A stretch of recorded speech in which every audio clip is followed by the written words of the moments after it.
நான் இது ரொம்ப சந்தோஷமாக பெருமையோடு நான் இதை பதிவு பண்ணுறேன். காவல்துறையின் அடக்குமுறைகளை கன்சிஸ்டண்ட்டாக தொடர்ந்து தங்கு தடையற எதிர்க்கும் ஊடகம் நம்ம ஊடகம் மட்டும்தான். என்ன காரணம்னா, நீங்கள் போலீஸை தொட்டிங்கனாலே எத்தனை கேஸ் நமக்கு வருது.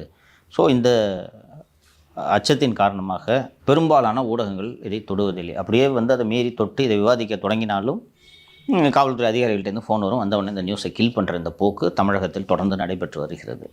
லியோ, நம்ம தொடர்ந்து நமது ஊடகம்தான் இந்த கையை காலை உடைக்கிறது, உடைச்சிட்டு பாத்ரூமில் வழுக்கி விழுந்தாங்க என்பது குறித்து நாம் இதை அனுமதிக்கக்கூடாது, இது தவறு என்று நாம் தொடர்ந்து பேசி கொண்டு வருகிறோம். இதை கிட்டத்தட்ட நீதித்துறை நடுவர்களும் வரவன் பூரா கை காலை உடஞ்சி வர்றான், பாத்ரூமில் வரவன் பூரா வழுக்கி விடுறான். ஒரே ஒரு அமர்வில் நீதிபதிகள் திரு ஜி.ஆர். சுவாமிநாதன் மற்றும் திரு லட்சுமி நாராயணன் அமர்வு என்று நினைக்கிறேன், இந்த கோடைக்கால அமர்வு என்று நினைவு. அது எப்படி காவல்துறையினர் போனால் வழுக மாட்டேங்குது, அக்யூஸ்ட் போனால் வழுகுது, இதெல்லாம் நல்லதுக்கு இல்லை உங்களுக்கு என்று அவர் வான் பண்ணார். Justice GR. கடுமையாக நடவடிக்கை எடுப்பேன், இது சிக்கலில் போய் முடியும் அப்படின்னு சொன்னார். இன்றைக்கி இது நடந்திருக்கு. ஆக்சுவலி மனுதாரர் ஒரு அக்யூஸ்டோட அப்பா, அதாவது அவங்களோட காலை உடைச்சு அதுக்கு மருத்துவம் பார்க்கறதுக்கு சிகிச்சை அதுக்கு போலீஸ்தார் தடையா இருந்ததுனால அவர் மனு போட்டது. அதன் அடிப்படையில் இந்த நீதிபதிகள் இப்படி சொல்லியிருந்தாங்க. இதில் நீங்கள் சொன்ன அந்த விவரங்களை இன்னும் கொஞ்சம் கூடுதலாக என்ன நடந்துச்சு அப்படின்றத நான் சொல்கிறேன். கோயில் இந்த மாடப்புறம் பத்திரகாளி அம்மன் கோவிலில் தற்காலிக வாட்ச்மேனாக இந்த பையன் வேலை செஞ்சிட்ருக்கான். அண்ட் அந்த கோவிலுக்கு காரை பார்க் பண்ணுறதுக்கு ஒரு பெண்மணி சொல்கிறார். டிரைவிங் தெரியாதனால இவன் இன்னொருத்தரை கூப்பிட்டு பார்க் பண்ண சொல்கிறாங்க. ஒரு மணி நேரம் போய் கோயிலுக்கெல்லாம் சுற்றி முடிச்சுட்டு வந்துட்டு வண்டி எடுத்துகிட்டு போயிடுறாங்க. போனவுடனே நாங்கள் வண்டியில் வைத்திருந்த 9.5 பவுனோ 10 பவுனோ நகை காணவில்லை என்று சொல்கிறார்கள். அவர் திருப்புவனம் காவல் நிலையத்தில் புகார் அளித்திருக்கிறார் என்று அறிந்து கொள்கிறேன். திருப்புவனம் காவல் நிலையத்திற்கு இந்த காவலாளி மற்றும் இறந்து போன அஜித்குமார் மற்றும் இந்த கூட இருக்கிற ஒரு பையனை கூட்டிக்கிட்டு திருப்புவனம் ஸ்டேஷனுக்கு கூப்பிட்டு விசாரித்து முடித்ததும் திருப்பி அனுப்பி விடுகிறார்கள். மாலை காவல் நிலையத்திலிருந்து அனுப்பிவிட்டு இரவு இந்த பையனையும் என் தம்பியையும் பிக்கப் பண்ணுறாங்க. கூட இன்னொரு 2 பேரும், மொத்தம் 5 பேர். யார் இந்த மாதிரி பிக்கப் பண்ணுறதுன்னு கேட்டிங்கன்னா ஸ்பெஷல் டீம்னு சொல்கிறாங்க. இந்த ஸ்பெஷல் டீம் என்றால் இந்த ஸ்பெஷல் டீம் யாராவது ஒரு அதிகாரிக்கு கீழே வேலை செய்யும். நான் யாருக்கு கீழே இந்த ஸ்பெஷல் டீம் என்று நான் விசாரித்த போது, ஏன்னா ஸ்பெஷல் டீம்னா அந்த காவல் நிலையத்தை சேர்ந்த ஆய்வாளரிடம் கீழே இது வேலை செய்ய வேண்டும். மானாமதுரை சப்டிவிஷன் டிஎஸ்பிக்கு கீழே வேலை செய்யும் ஸ்பெஷல் டீம். ஏன்னா they will report directly to DSP. Leo, ரொம்ப ஷாக்கிங்கான விஷயம் என்னென்னா, நைட்டு பிக்கப் பண்ணுறாங்க. பிக்கப் பண்ணி இந்த 5 பேரையும் வண்டியில் ஏற்றி ஒரு கம்மாக்கரை, இந்த பத்திரகாளி அம்மன் கோவிலுக்கு சொந்தமாக ஒரு பசுமிடம் இருக்கிறது. அந்த பசுமடத்தில் மாடுகளை கட்டும் இடம் இருக்கிறது. அந்த கட்டும் இடத்தில் அடிக்கிறார்கள். வேறு ஒரு இடத்தில் வைத்து அடிக்கிறார்கள். ஒரு டவுன் பஞ்சாயத்து, ஒரு கோஆப்ரேட்டிவ் பேங்க்கோ ஏதோ ஒன்று இருக்குது, அங்கே வச்சு அடிக்கிறாங்க. இப்படி பல்வேறு இடங்களில் தொடர்ந்து விடிய வச்சு அடிச்சுக்கிட்டு இருக்கிறாங்க. அண்டு எப்படி இவங்க அனிமல்ஸ் மாதிரி பிஹேவ் பண்ணுறாங்க பாரு. ஆணுறுப்பிலும் வாயிலும் மிளகாய் பொடியை போட்டிருக்கிறார்கள். உங்களுக்கு பெயின் தாங்க முடியாமல் அந்த நமக்கு அந்த தாக்குதல் நடந்த இடத்தில் எடுக்கப்பட்ட புகைப்படங்கள் நமக்கு வந்திருக்கின்றன. அதை போடுங்க. லத்தி பைப்பு உடஞ்சி கிடக்குது. அந்த யூரின் போன தடயம் அங்கே இருக்கிறது. அடிக்கிறாங்க. வலி தாங்க முடியாமல் நடுவில் இவன் என்ன பண்ணுறான்னா, வலி தாங்க முடியாமல் சார் ஒழிச்சு வச்ச இடத்த சொல்கிறேன்றான். கூட்டின்னு போகிறாங்க. அங்கே போய் எங்கடா ஒழிச்சு வச்சுருக்கேன்னு கேட்டோன்னே, சார் அடி தாங்க முடியாமல் சும்மா சொல்லிட்டேன்றான். திருப்பி கொண்டு அடிக்கிறாங்க. மயங்கி விழுறான். தண்ணி கேட்குறாங்க, கொடுக்கல. மயங்கி விழுறான். அதை இங்கே எடுத்துக்கிட்டு ஒரு தனியார் மருத்துவமனை கொண்டு செல்கிறார்கள். பிராட்டெடுன்னு அங்கேயே சொல்லிடுறாங்க. அங்கிருந்து ராஜாஜி மருத்துவமனைக்கு எடுத்து செல்லும்போது இறந்து விட்டார் என்று தெரிகிறது. இதில் நாம் ரொம்ப முக்கியமாக பார்க்க வேண்டிய விஷயம் என்னவென்றால், இந்த 5 பேரும் கைது செய்யப்பட்டது எந்த வழக்கின் அடிப்படையிலும் இல்லை. எஃப்ஐஆரே போடல. No FIR. போய் அரெஸ்ட் பண்ணுன்னா பேசிஸ் வேணும்ல. இதைத்தான் எல்லாமே சட்டப்பூர்வமாக நடைபெற வேண்டும் என்று நான் சொன்னேன். அவங்க கௌசல்யா ஆய்வாளர் அந்த ஷியாம் பிரசாத் டாக்டர் ஷியாம் பிரசாதை போய் விசாரிக்கிறாங்க. ஏதோ இப்படி எழுதி கூடியான்னு போய் மிரட்டி வாங்குறாங்க. On what basis? That should be an FIR. இதை அனுமதித்தால் இது எங்கே போய் முடிக்கிறது பாருங்கள். அப்புறம் நான் விசாரிச்சுட்டு, என்னப்பா எஃப்ஐஆர் இல்லாமல் எப்படியா பண்ண முடியும்? ஆனால் நீ வேறனே, இந்த ஸ்பெஷல் டீமுக்கு இதானே வேலை. இதே மாதிரி ஒரு 2-3 மாதங்களுக்கு முன்பு ஒரு திருட்டு நடக்கிறது. 80 பவுன். அதில் அக்யூஸ்டை பிடிச்சிடறாங்க. அக்யூஸ்டு அவனுடைய காதலியிடம் இந்த நகையை கொடுத்து வைக்கிறான். காதலி ஒரு ஒர்க்கிங் விமன் ஹாஸ்டலில் தங்கியிருக்கு. அந்த ஒர்க்கிங் விமன் ஹாஸ்டலில் இந்த பெண்ணோடு சேர்ந்து 5 பெண்கள் தங்கியிருக்கின்றனர். அந்த 5 பொண்ணுங்களையும் தூக்கிட்டு வந்துடுறாங்க.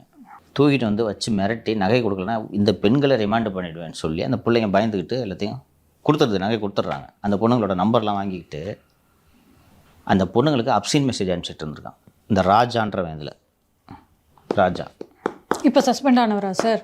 அப்புறம் இந்த விஷயம் லேசாக கசிய ஆரம்பிச்சு அந்த பொண்ணுங்க ஸ்க்ரீன்ஷாட்லாம் வச்சுருக்குன்னு தெரிஞ்சவொடனே இங்கேருந்து அங்கே போய் அந்த பொண்ணோட ஃபோனை வாங்கி எல்லாத்தையும் டெலீட் பண்ணிட்டு வந்திருக்கான் இவனே. எவ்வளோ துணிச்சல் பாருங்கள். ஃபார்ச்சுனேட்லி அதற்கு பிறகு இந்த பையனோட தம்பி இவன் ஐ விட்னஸ், இந்த அடிக்கிறதுக்கு இந்த பையன் டைரக்ட் ஐ விட்னஸ். சரியா? இந்த அஜித் குமாரோட தம்பி ஒரு உயிர் போயிடுச்சு. ரைட்டா? இதில் அடுத்த கட்ட நடவடிக்கை என்ன? யார் சைட்லேருந்து கேட்குறீங்க? இதில் செத்து போயிட்டான், என்ன செய்யணும்? பெற்றோருக்கு வீட்டுக்கு சொல்லணும். அதெல்லாம் சொல்லி முடிச்ச பிறகு அந்த போலீஸுங்க மேலே நடவடிக்கை எடுக்கணும். என்ன நடவடிக்கை எடுக்கணும்? எஃப்ஐஆர் ஃபைல் பண்ணணும் சார். எஃப்ஐஆர் ஃபைல் பண்ணணும். இதானே? இவங்களை 6 பேரை சஸ்பெண்ட் பண்ணியிருக்கீங்க. ஷேவ் பண்ணாமல் இருந்தால் கூட சஸ்பெண்டு தான். இது ஷேவ் பண்ணாமல் இருக்கிற மாதிரி சின்ன விஷயமா? போலீஸ்காரங்க யூனிஃபார்ம் சரியாக போடாமல் ஷேவ் பண்ணாமல் இருந்தால் கூட சஸ்பெண்ட் பண்ணலாம். பிஎஸ்ஓவில் ப்ரொவிஷன் இருக்குது. இது அந்த மாதிரி விஷயமா? எஃப்ஐஆர் பதிவு செய்ய வேண்டும், அவர்களை கைது செய்ய வேண்டும். கரெக்டாக? எந்த அடிப்படையில் அவங்களை தூக்கிட்டு போனேன்? யார் சொன்னது உங்களை இப்படி செய்ய சொல்லி? அந்த பெண்மணி அளித்த புகார் எங்கே? அந்த புகாரை உங்கள் உயரதிகாரிகளுக்கு கொடுத்தீர்களா? இன்ஸ்பெக்டர் தானே எஃப்ஐஆர் பண்ணா? இன்ஸ்பெக்டருக்கு ஃபஸ்ட்டு தெரியுமா? இல்லை அந்த 10 பவுன் பறி கொடுத்த அந்த பெண் வந்து அந்த பெண்ணுக்கிட்டே இருந்து ஒரு 1 லட்ச ரூபாய் வாங்கிக்கிட்டு இவங்களை தூக்கிட்டு போய் அடிச்சிங்களா? இதை தெரிவதற்கு இவர்கள் மீது வழக்கு பதிவு செய்து கைது செய்யப்பட வேண்டும் இல்லையா? கிட்டத்தட்ட 36 மணி நேரம் ஆயிடுச்சு. வழக்கு எங்கே? ஒரு வாரம் முன்னாடி தான் நம்ம சேனலில் பேசணும்னு நினைக்கிறேன். அவ்வளவு துறைகள் இருந்தாலும் காவல்துறையை போல் இந்த அரசுக்கு அவப்பெயர் ஈட்டி தந்த துறை எதுவும் கிடையாது. இந்த காவல்துறையாலே இந்த அரசு அழிய போதுன்னு சொன்னாங்க. ஞாபகம் இருக்கான ஷோவில்? ஒரு வாரம் 10 நாள் கூட இருக்காது, கொண்டு வந்துட்டாங்களா? ஒரு அரசு ஒரு செங்கோலை வைத்து அரசு நடத்தும் ஒரு அரசன் அவன் எடுக்கக்கூடிய நடவடிக்கைகளினால் கொடுக்கக்கூடிய தண்டனைகளினால் நிர்வாகத்தில் ஒழுங்கு ஏற்படும். ஒரு ஐபிஎஸ் அதிகாரி ஃபஸ்ட்டு போஸ்டிங்கில் சும்மா வாய் தகராறில் ஸ்டேஷனுக்கு வரவனெல்லாம் உட்காந்து கொரடா வச்சுக்கிட்டு பல்லு பிடுங்கிறதே வேலையாக இருக்கிறான். கரலுக்கல்ல எடுத்து ஈரில் போட்டு தேய்க்கிறான். இது மாதிரி ஒரு 15 பேரோட பல்ல பிடிக்கிருக்கிறான்னு ஒரு புகார் வருது, ஊடகங்களில் செய்தி பெரிதாகிறது. அந்த அதிகாரியை சஸ்பெண்ட் பண்ணுறதை விட்டுட்டு அவனுக்கு வேலை கொடுத்து பட்டாலியன் கமாண்டேட்டாக போட்டு வச்சிருந்தா என்ன அர்த்தம்? எப்படியா பயம் இருக்கும்? ரொம்ப ரீசெண்டாக கொங்கு மண்டலத்தில் நிறைய கொலைகள் நடந்தது.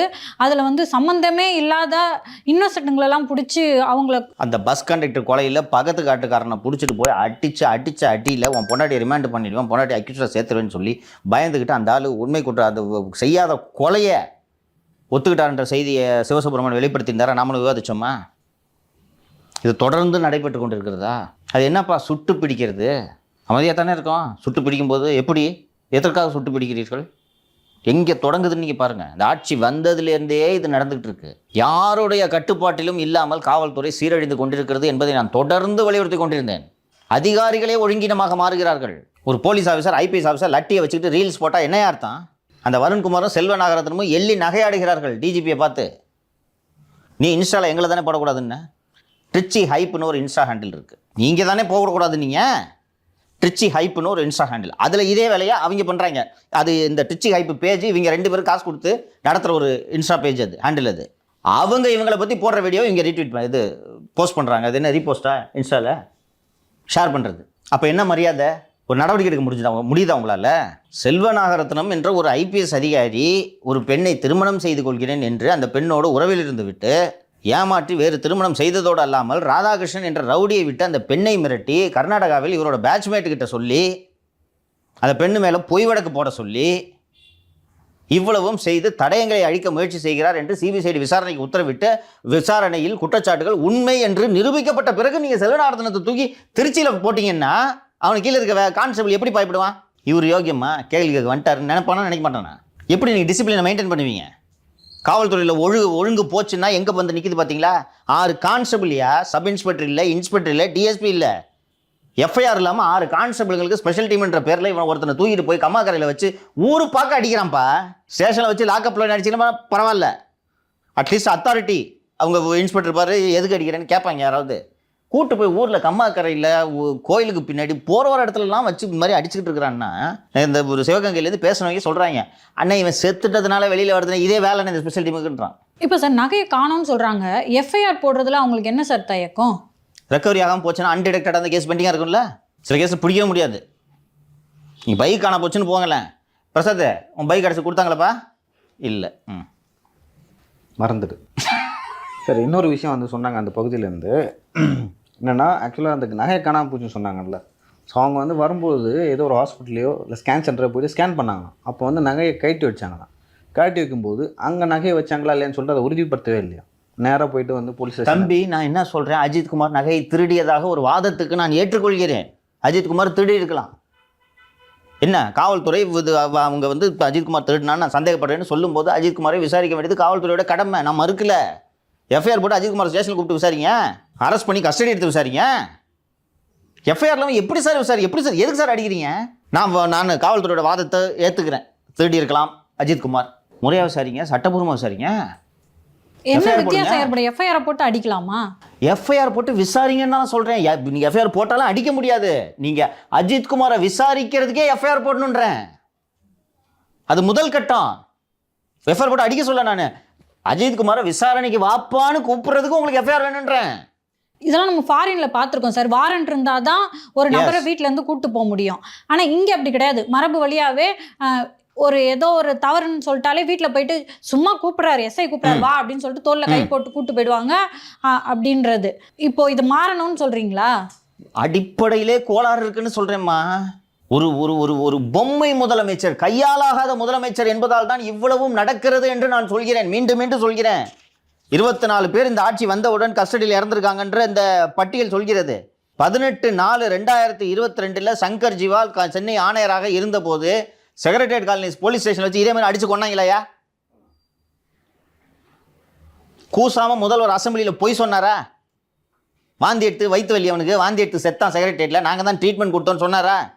போஸ்ட்மார்ட்டத்தில் உடம்புல 28 காயங்கள் இருக்குதுன்னு சொன்ன உடனே ஜிவால் அதுக்கப்புறம் தூக்கி டிஜிபி ஆகலாமா? சொல்லு. ஏன் நல்ல பதவிக்கு கம்மியாக இருக்கவே மாட்டார் அவரு. நேராக கமிஷனரு டிஎம்கே ஆட்சி வந்தோடனே அப்படியே HOPF வேறு எந்த பதவியும் இருக்க மாட்டாராம்மா துரை. இது ஒரு எக்ஸ்டென்ஷன் வேறு. ஒரு நல்ல முதலமைச்சர் அன்றைக்கி நடவடிக்கை எடுத்துருக்கணுமா வேணாமா? நான் இதுக்கு தான் சொன்னேன். ஒரு அரசன் எடுக்கக்கூடிய கடுமையான நடவடிக்கைகளை பார்த்து அன்னைக்கு செக்ரட்டரியேட் காலனி போலீஸ் ஸ்டேஷனில் அந்த விக்னேஷ் என்கிற விக்னா செத்ததுக்கு ஜிவாலை ட்ரான்ஸ்ஃபர் பண்ணியிருக்கணும், இல்லை ஜிவாலை சஸ்பெண்ட் பண்ணியிருக்கணும். ஜிவாலை அன்றைக்கி ட்ரான்ஸ்ஃபர் பண்ணியிருந்தீங்கன்னா அடுத்து மற்ற அதிகாரிக்கு பயம் வந்திருக்கும். கரெக்டாக? அந்த விக்னாவோட டெத்தை யாருமே பேச முடியாத வகையில் 300 போலீஸை வச்சு மறைச்சாங்களா? அந்த ஜிவாலு உங்களை அசம்பிளியில் பொய் சொல்ல வைக்கிறாரு. உங்கள் சீஃப் மினிஸ்டருக்கு பொய்யா அறிக்கை எழுதி கொடுக்குறீங்க. வாந்தி எடுத்து செத்தான்னு, இவரும் வாந்தி எடுத்து செத்தான்னு படிக்கிறாரு. போஸ்ட்மார்ட்டம் ரிப்போர்ட் வந்தவுடனே உடம்புல இத்தனை காயம் இருக்குன்னு அதையும் மறுநாள் படிக்கிறாரு. அன்னைக்கு சொன்னேன் பொம்மை முதல்வர், இன்னைக்கு வரைக்கும் பொம்மை தானே இருந்தாலும் ஒரு உயிர் போச்சியா? அவன் திருடல, அவனுக்கு அதில் சம்மந்தம் இல்லைன்னு வச்சுக்கோங்க. அந்த அஜித்குமார் அந்த நகை எடுக்கல, அவன் காரில் இது கோயிலில் வாட்ச்மேன் வேலை தான் பார்க்குறான். இப்படி அடித்து அந்த வீட்டில் ஒரு உயிர் போயிருக்குது. என்ன பதில் சொல்ல போகிறீங்க இதுக்கு? பொதுவாக சார், ஆண் பிள்ளைகளே எங்கேயாவது ஒரு சிக்கல்னா டக்குன்னு வந்து உதவி பண்ணுவாங்க. அப்படி போயிட்டு இந்த பார்க்கிங் பண்ணுறதுக்கு உதவிக்காக போன பையன் சார். அது பையன் சின்ன வயசுல அப்பா இல்லை சார், இவன் தான் குடும்பத்தை பார்த்துக்கிட்டான் போல. இதுக்கு என்ன பதில் சொல்ல போகிறீங்க? என்ன ஆட்சி இது? அப்புறம் அவனுக்கு அது மாதிரி ஏதாவது திருட்டு வரலாறு இருந்த மாதிரியும் தெரியல இது வரைக்கும். திருட்டு வரலாறு இருந்துச்சுன்னா எப்படிமா கோயிலில் டெம்பரரி வாட்ச்மேன் எப்படிமா போடுவாங்க அவனை? இன்னொன்று அவனோட வேலை, அவன் ஒன்றும் வேலை பார்க்கிங் கிடையாது. அந்த கோயிலுக்கு டெம்பரரி செக்யூரிட்டி. அவன் ஊரில் இருக்கவங்களாம் பார்த்து தானே அவன் அந்த வேலைக்கு வச்சிருப்பாங்க. இவ்வளோ நாள் பார்க்குறாங்கல்ல, அவன் நேற்று வேலைக்கு வரல, இவ்வளோ நாள் பார்க்குறாங்கல்ல, இவன் மேலே இவ்வளோ நாள் கம்ப்ளைண்ட் இருந்திருக்கா? இது என்னையா கவர்மெண்ட் இது? இதைத்தானே நான் அப்போலேருந்து அடிச்சுக்கிட்டு இருக்கேன். நீங்கள் அன்றைக்கி நடவடிக்கை எடுத்தீங்கன்னா இந்த உயிர் இன்றைக்கி தப்பிச்சிருக்கும்ல. கள்ளச்சாரத்தில் செத்தானா நடவடிக்கை எடுக்கிறது இல்லை. கஸ்டடியில் கொண்டு போய் நைட்டில் லாக்அப்பில் வச்சு அடித்து கொண்டான்னா அதுக்கு நடவடிக்கை எடுக்கிறது இல்லை. போலீஸ்காரன் தான் முதலமைச்சர் மேலே நடவடிக்கை எடுத்துகிட்டு இருக்கான். நம்ம வீட்டில் செத்துருந்தா தெரியும்ப்பா. ஒரு உயிர் போயிருக்கு. 36 மணி நேரம் ஆகுது, இன்னும் எஃப்ஐஆர் போடலை. இந்த சம்மந்தப்பட்ட காவலர்களை கைது செய்யலைன்னா என்னையா கவர்மெண்ட் இது? இப்போ சார் ஏற்கனவே திமுக காரங்க பென்னிக்ஸ் அவங்க இறந்தது, லாக்அப் டெத் நடந்தது இல்லையா, அவங்க அதுக்காக போராடினதெல்லாம் வந்து வைரல் ஆகிட்டு இருக்கு அந்த ஃபோட்டோஸ்.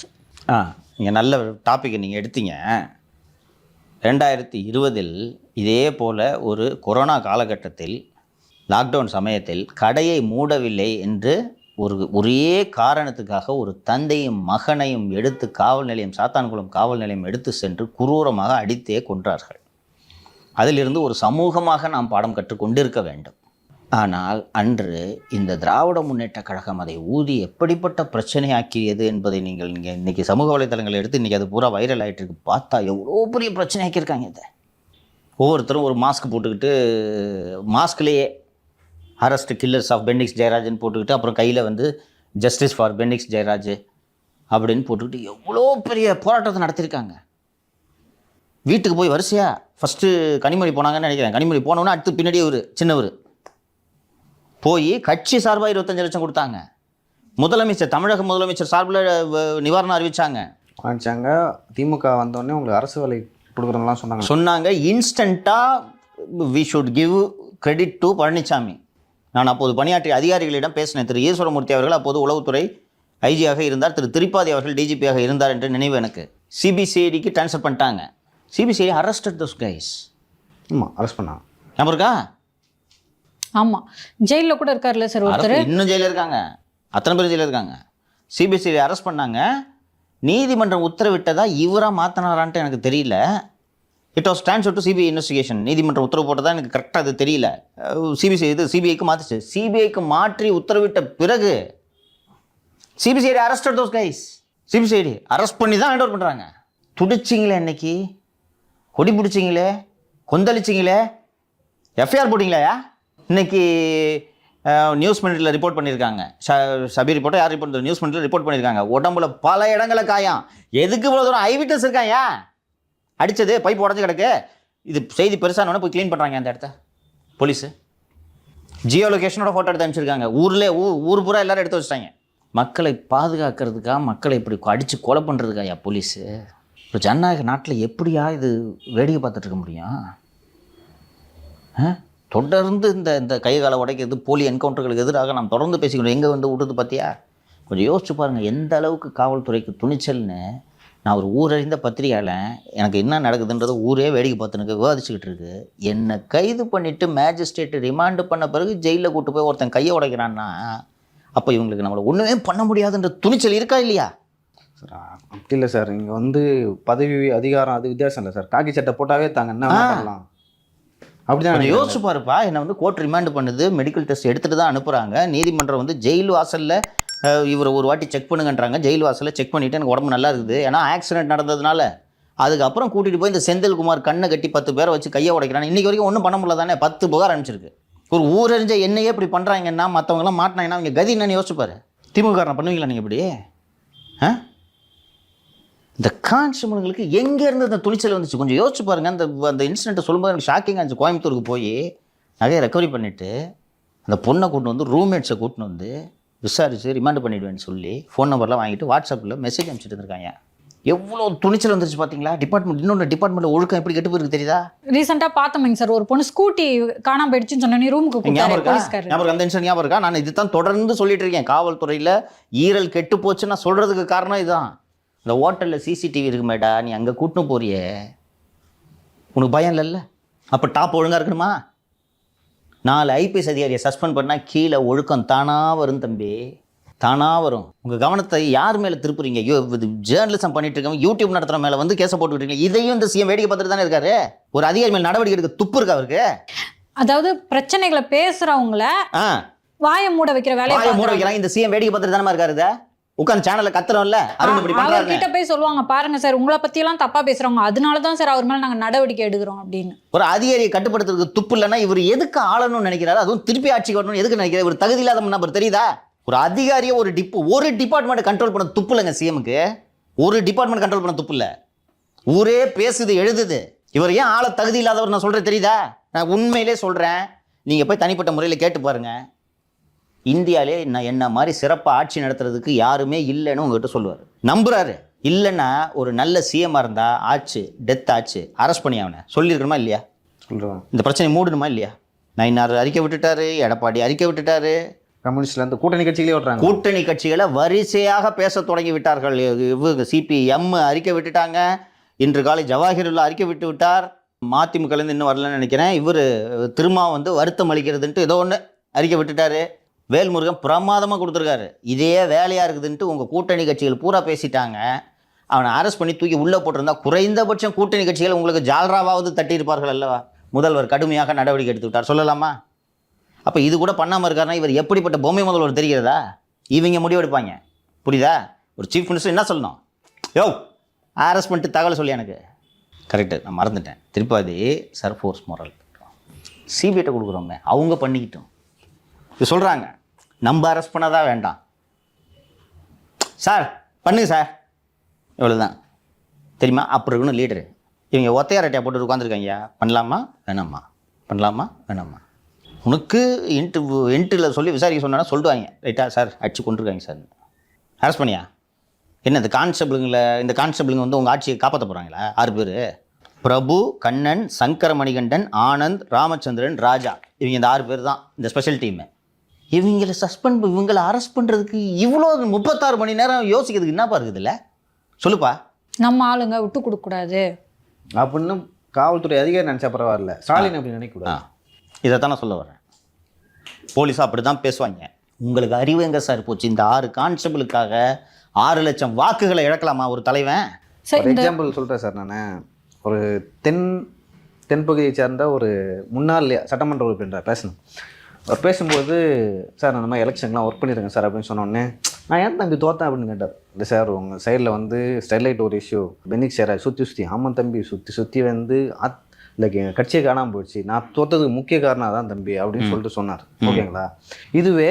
இதுக்கே எடப்பாடி பழனிசாமி அவர்கள் கைது பண்ணார், வழக்கு போட்டார், நடவடிக்கை எடுத்தார். அப்படி இருந்துமே அப்படி ஆயிடுச்சு. இவங்க வந்து அடிச்சு கொண்டிருக்காங்க, இன்னும் வழக்கு போடல, வெறும் சஸ்பெண்டோட நிறுத்திட்டாங்க, கைது பண்ணி. இன்னொன்று அவன் தம்பியை திமுக காரில் ஏற்றுறதுக்கு ட்ரை பண்ணி அதிமுக மாவட்ட செயலாளர் சிவகங்கை மாவட்ட செயலாளர் திரு செந்தில்நாதன் என்று நினைக்கிறேன்.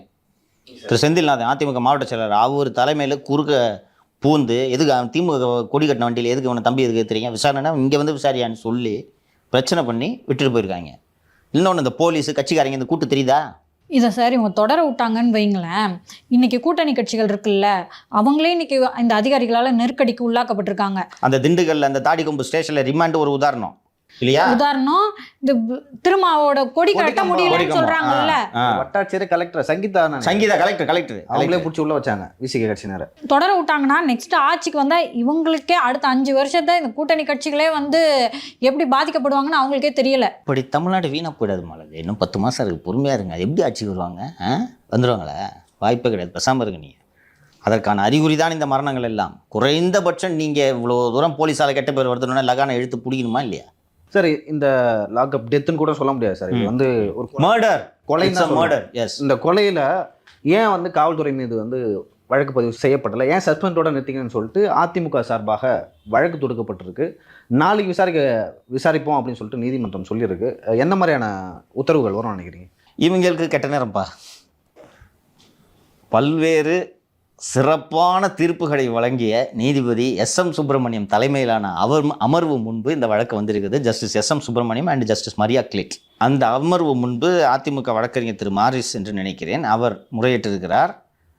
நீதிமன்றம் அரசு வழக்கறிஞரை பார்த்து என்னங்க நடந்தது என்று கேள்வி எழுப்பிவிட்டு நாளை இதை விசாரணைக்கு எடுத்துக்கொண்டிருக்கிறோம் என்று சொல்லியிருக்கிறார்கள். Justice S M. சுப்பிரமணியம் நீண்ட நாள் சென்னை உயர்நீதிமன்றத்தில் ஹேபியஸ் கார்பஸ் பார்த்தார். அவர் தான் என்னோட குண்டாஸை உடச்சி ஒரு அற்புதமான தீர்ப்பை கொடுத்தார். அவருக்கு போலீஸ் எப்படி டிசைனாக இந்த வேலையை பண்ணுவாங்கன்றதுலாம் தெரியும். He will ensure justice to the deceased Ajithkumar என்று நான் நம்புகிறேன். உண்மையிலேயே வழக்கமாக உறங்கிக் கொண்டிருக்கும் அதிமுக இந்த முறை வேகமாக களத்துக்கே சென்று விட்டார்கள். வீட்டுக்கு சிவகங்கை அதிமுக மாவட்ட செயலர் செந்தில்நாதன் அவங்க பாதிக்கப்பட்டவர்கள் வீட்டுக்கு சென்று விட்டார். அது எனக்கு மகிழ்ச்சி. நயினார் நாகேந்திரன் குயிக்காக ரியாக்ட் பண்ணார். அவர் தான் ஃபஸ்ட்டு ரியாக்ட் பண்ணுறாரு. எல்லோருமே அத்தனை பேருமே இது பண்ணிட்டாங்க. எதிர்க்கட்சிகள் இதை கையில் எடுத்து விட்டது, நீதிமன்றமும் இதை கையில் எடுத்திருக்கிறது. அதனால் இந்த விஷயத்தில் சம்மந்தப்பட்டவர்கள் இன்னொன்று நான் உங்களுக்கு மேலதிகாரிகள்லாம் சேர்த்து நடவடிக்கை எடுக்கணுன்றேன். அந்த 6 கான்ஸ்டபிள் அவன் இஷ்டத்துக்கு போய் நினச்சவனெல்லாம் தூக்கிட்டு இருக்கிறான்னா அவனுக்கு மேலே உயர் அதிகாரி இருக்கிற டிஎஸ்பி என்ன பண்ணுறான், அடிஷனல் எஸ்பி என்ன பண்ணுறான்?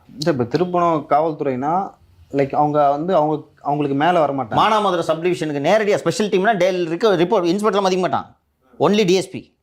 மானாமதுரை சப்டிவிஷன் டிஎஸ்பிக்கு கீழே வேலை செய்யக்கூடிய ஸ்பெஷல் டீமா? இப்போ டிஎஸ்பிங்க தான் இது பொறுப்பு. ஆமாம், உனக்கெல்லாம் வேலை செய்கிறவன் ஓ சபார்டினேட்டியா?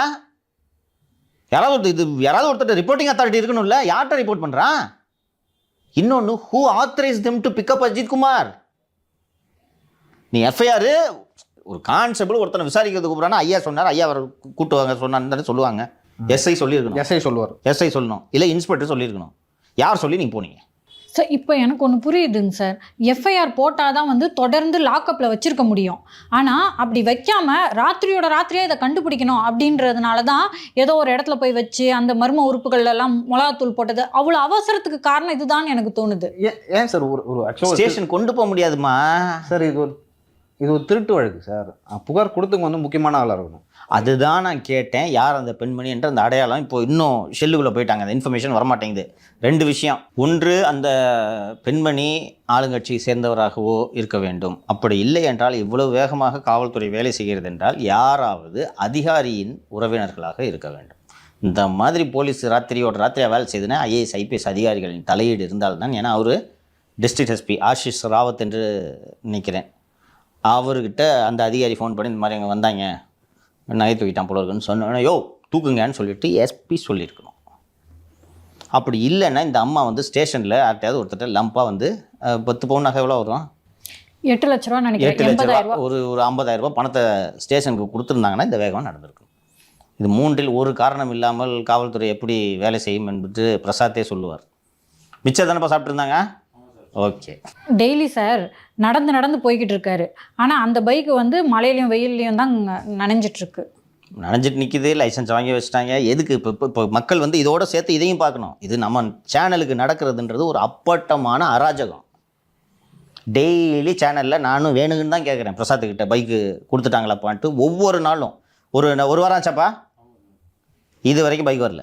இப்போ வேற யாராவது முதலமைச்சராக இருந்தால் என்ன வந்திருக்குமாங்க சார்? ஏமா டெய்லி அசிங்கமா உங்களுக்கு? நீங்கள் தான் உள்துறை அமைச்சர், என்ன ஏன் நினச்சிட்டு இருக்கீங்க? கடந்த கவர்மெண்ட்டில் எஸ்வி சேகர் என் வீட்டுக்கு பால் பாக்கெட் வரலன்னு எடப்பாடிக்கு ஒரு ட்வீட் போட்டார், ஞாபகம் இருக்கா? 1 மணி நேரத்தில் பால் பாக்கெட் போச்சு, ஞாபகம் இருக்கா? அதுக்கு ரியாக்ட் பண்ணாங்க. எஸ், சின்ன விஷயம். இன்னைக்கு வரைக்கும் அவர் எஸ்வி சேகர் அதை கிண்டல் பண்ணிட்டு இருப்பாங்க. சிஎம்ஓ ஹேண்டிலுக்கு ட்வீட் போட்டாருமா, பால் பாக்கெட் வரலன்னு, ஆவின் பால் பாக்கெட் வரலன்னு, தெரியுமா? 1 மணி நேரத்தில் போச்சு. எடப்பாடி சிஎம்மாக இருக்கும்போது தினமும் நான் சொல்கிறேன், ஃபைன் கட்டியாச்சு. நான் என்ன தெரியாமல் கேட்குறேன்னு நினச்சிட்ருக்கீங்களா? மக்கள் தெரிஞ்சுக்கணும். 2 லட்சம் பேர் பார்க்குறாங்கப்பா வீடியோவை, 2 லட்சம் பேர் பார்க்குறாங்க. பிரசாத்தோட பைக்கை பிடிக்கிட்டு போயிட்டு சட்டவிரோதமாக அருண் உத்தரவில் வச்சுருக்காங்கன்றது ஊருக்கே தெரியும். தினமும் 2 லட்சம் பேர் பார்க்குறான். இதை தலையிடணுமா வேணாமா? இந்த லட்சணத்தில் தான் காவல்துறை இருக்குது. நான் இப்போவும் சொல்கிறேன், இந்த நிகழ்ச்சிலையும் சொல்கிறேன், காவல்துறையாலேயே இந்த அரசு வீழப்போதா இல்லையான்னு நீங்கள் பாருங்கள். இதனால தான் விழப்போகுது. இதெல்லாம் எடப்பாடி பழனிசாமி பார்த்துட்ருக்காரு. நேற்று பிரச்சார கூட்டத்தில் பேசியிருப்பார், பார்த்துருப்பீங்க. ஒன்று விடாமல் விசாரிப்பேன், பழைய பழனிசாமின்ட்டு என்ன நினைக்காதீங்கன்ட்டு நீங்கள் சொல்லியிருப்பார். அருண்லாம் ஜெயிலுக்கு அனுப்புகிறாரு இல்லையா, நீ பாரு, எழுதி வச்சுக்க. எல்லாம் வேடிக்கை பார்த்துட்டு இருக்க மாட்டார் அவர், ஜெயிலுக்கு அனுப்புகிறாரு இல்லையான்னு பாருங்கள். சென்னை கமிஷனர் அருண் அவர்கள் தொடர்பாக வந்து ஏதோ ஒரு அப்டேட் வந்திருக்குன்னு சொன்னீங்க, என்ன அது சார்? நேற்றைக்கு முன்தினம் ஒரு நமது நிகழ்ச்சியில் அருணுடைய முக்கியமான பினாமி கௌதம் மற்றும் திரு விநாயகம் விஆர் ஹோம்ஸ் என்று வைத்து கொண்டிருக்கிறார், ஒரு நிறுவனம் வைத்திருப்பவர் என்று நான் சொன்னேன். உள்ளபடியே எனக்கு, நானும் இந்த விநாயகம் என்பவர் ஒரு ரியல் எஸ்டேட் செய்யக்கூடிய ஒரு தொழிலதிபர், விஆர் ஹோம்ஸ் என்ற பெயரில் அண்ணா நகரில் ஒரு தொழில் நடத்தி வரக்கூடிய ஒரு தொழில் அதிபர் என்று தான் நான் நினைத்து கொண்டிருந்தேன். விநாயகத்தினோட முழு பெயர் கொரட்டூர் விநாயகம். பல்வேறு கொலை வழக்குகளில் சிக்கியுள்ள பிரபலமான ஒரு ரவுடி தான் இந்த கொரட்டூர் விநாயகம். 2006ஆம் ஆண்டு ஜூன் மாதம் 2ஆம் தேதி அம்பத்தூர் அதிமுக நகர செயலாளராக இருந்த திரு எம்ஆர் ரவி என்பவரை முகப்பேர் ராஜா என்ற ரவுடியின் தலைமையில் 13 பேர் கொண்ட கும்பல் கொலை செய்கிறது. இந்த கொலை நடப்பது சென்னை திருமங்கலத்தில். இந்த கொலை நடக்கும்போது சென்னை மாநகர ஆணையர் அருண், அண்ணா நகர் டிசி, இவர் தான் விநாயகத்தை அரெஸ்ட் பண்ணுறாரு. அந்த கொலை வழக்கு முடிந்து அண்டு சம்மந்தப்பட்டவர்கள் அத்தனை பேர் மீதும் வழக்கு விசாரணை நடைபெறுகிறது. விநாயகத்தை தவிர மற்றவர்கள் மீது விசாரணை நடைபெறுகிறது. ஏன் விநாயகம் மீது விசாரணை நடைபெறவில்லை என்றால், விநாயகம் ஜாமீனில் வெளியே வந்த பிறகு தலைமறைவாகி விடுகிறார். விநாயகம் மற்றும் கோடி ரவி என்ற 2 அக்யூஸ்டு தலைமறைவாகி விடுகிறார்கள். ஸோ விநாயகம் மற்றும் கோடி ரவி ஆகியோர் மீதான வழக்கை மற்றும் பிரித்து வைத்துவிட்டு மீதி உள்ள முகப்பேர் ராஜா உள்ளிட்ட 11 பேர் மீது வழக்கு விசாரணை தொடர்கிறது. அத்தனை பேருக்கும் இரட்டை ஆயுள் தண்டனை வழங்கப்படுகிறது. அப்போது விநாயகத்தின் மீது ஹிஸ்ட்ரி ஷீட் ஓப்பன் பண்ணப்படுகிறது. ரவுடிக்கான அந்த சரித்திர பதிவேடு சென்னை மாநகர காவல்துறையால் திறக்கப்படுகிறது. அப்புறம் அந்த இரட்டை ஆயுள் தண்டனை அவர்களுக்கு கொடுக்கப்பட்ட பிறகு சென்னை உயர்நீதிமன்றம் அதை உறுதி செய்கிறது, உச்சநீதிமன்றமும் அதை உறுதி செய்கிறது. அந்த கொரட்டூர் விநாயகம் தான், சரித்திர பதிவேடு குற்றவாளியான அந்த கொரட்டூர் விநாயகம் தான் இந்த ரியல் எஸ்டேட் அதிபர் திரு அருண் அவர்களின் பினாமி. இந்த கொரட்டூர் விநாயகம் என்ற தொழிலதிபர் இப்போது என்ன தொழில் செய்து கொண்டிருக்கிறார் என்று கேட்டால், இப்போது ஆயில் பிஸ்னஸ் பண்ணிகிட்டு இருக்கார். ஆயில் பிஸ்னஸ்னால் என்ன? எண்ணெய், பெட்ரோல். அதான் என்ன பிஸ்னஸ்ஸு?